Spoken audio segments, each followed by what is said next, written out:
tahaksin lugeda natuke sellist raamatut nagu Sinu lapse hing. Ma leidsin selle raamatu täiesti juhuslikult antikvariaadist ja see raamatu pealkiri oli nii tähelepanu äratav, et ma pidin selle raamatu lihtsalt ostma. Et see mõiste hing on mulle alati suurt huvi pakkunud. See raamat on välja antud 1923, et kaua aega tagasi, ja on ta siis jagatud sellistesse peatükkidesse nagu lapsed ja looduslugu, lapsed ja vanemad, lapsed ja kehatervishoid, lapsed ja maailm, lapsed ja teadus, lapsed ja religioon. Ja võtakski siis kõige alguse. Esimene peatükk on lapsed ja looduslugu ning siin esimene alapeatükk ongi pealkirjaga lapse hing. Pealkirja all on kohe selline tsitaat: kõige parem kasvatus on mittekasvatus. Nii, aga vaatame siis, mis siin kirjas on, et tundub igal juhul väga põnev. Lapse hing.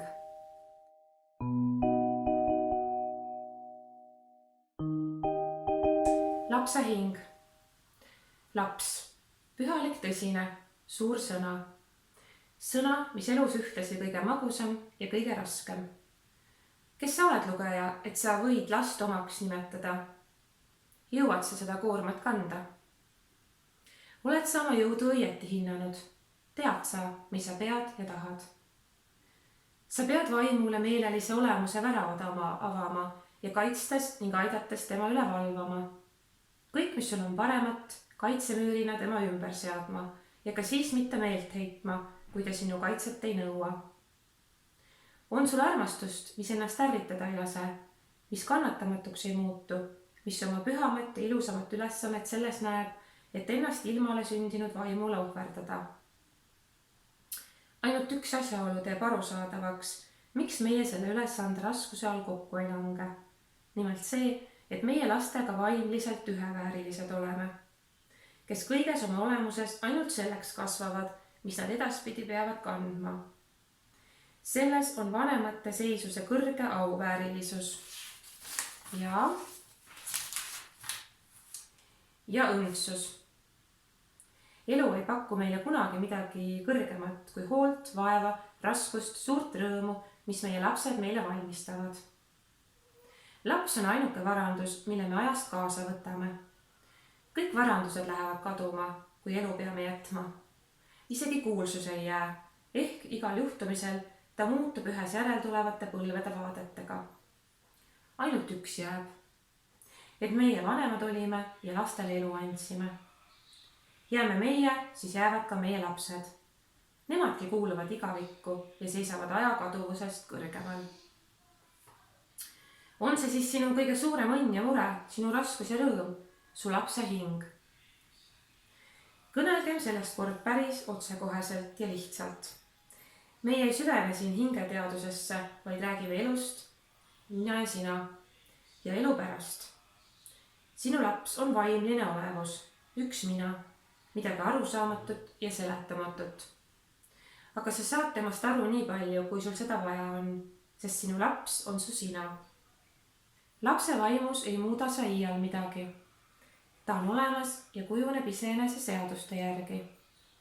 Sa võid ainult alandlikult imetledes kõrval seista, millegi kättesaamatu kõrval, ja vahest ehk tulevad sinule mõtted maailmast, mis on lõpmata suur, sügav ja ääretu. Kui sa tähist taevast vaatled ja ligikaudugi püüad arvata, millistesse kaugustesse sa vaatad, siis õpid sa oma kodukolde tähekese peale teisiti vaatama. Näe, samuti on lugu sinu lapse vaimuga. Tema kohta tulevad sinul vahest igaviku mõtted ja mõõtmatuse tunne. Sinu laps on vaim, tal on aga keha ja on hing. Keha sa tunned, natuke. Sa kaitsed teda ja hoolitsed ta eest. Pääasju temast ei tea sa siiski mitte. Teadus püüab neid leida, aga ta saab aru, et see ikka raskemaks läheb, mida kaugemale ta jõuab. Ent teadusest meie ei räägi ja igapäevase elu tarbeks tead sa küllalt. Hinge jaoks sa oledki kutsutud hoolitseja. See on juba raskem. Keha ja hing on lähedases ühenduses. ei või kehast hoopis vaikida, kui sinu lapse hinge käsitleme. Selgitagem endile aga, mis me hinge all mõistame. Ainult paremaks arusaamiseks, sest see sõna on paljutähendusline ja teda tarvitatakse mitmesuguses mõttes. Siin nimetame meie hingeks sinu lapse tundeilma. Niisiis peame laste vahekorrast vanematega rääkima. Siia kuulub ka kogu religiooniala, mitte vähem teadus. Lühidalt kõik, mis vaimuga ühenduses, nii palju kui see on kaduv ja ajaga seotud, on hinge käsitlusalaks.